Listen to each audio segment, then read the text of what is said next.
Hi everyone, I'm going to show you our new parts library tools for Revit. So there's basically two parts libraries that we've created in WW Detailing tab. There's a 2D details library, and then the WW modeling there's a 3D generic model library.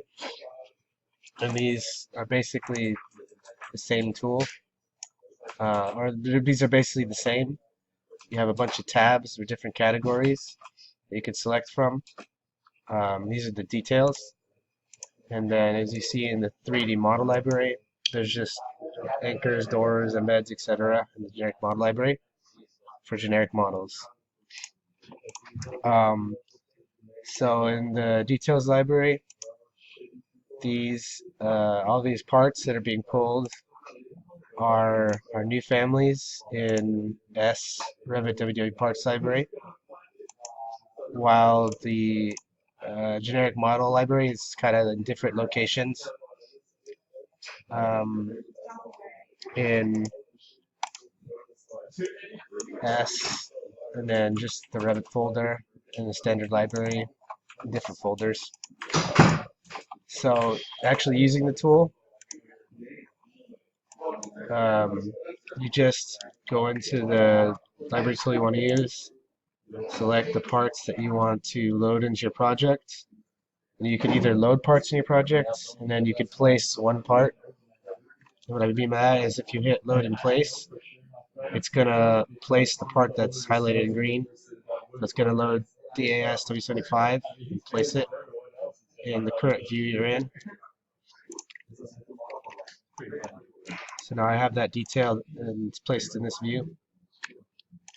And similarly, if you wanted to, load some gaskets, or load some fasteners, load some gaskets, load some blocks. I'm just picking random ones.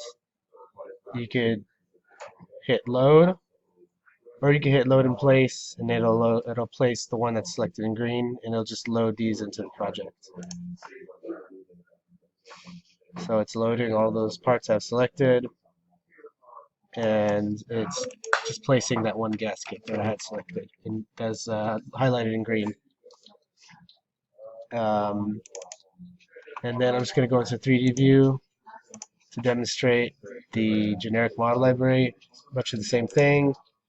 You have these parts, and then you could hit load or load in place, and it loads them as a project and lets you place one family that you have selected.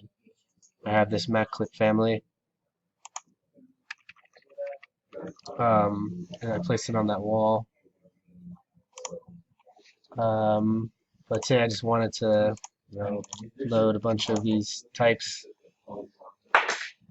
It tells you it's from the family Mac clip and it's of type whatever.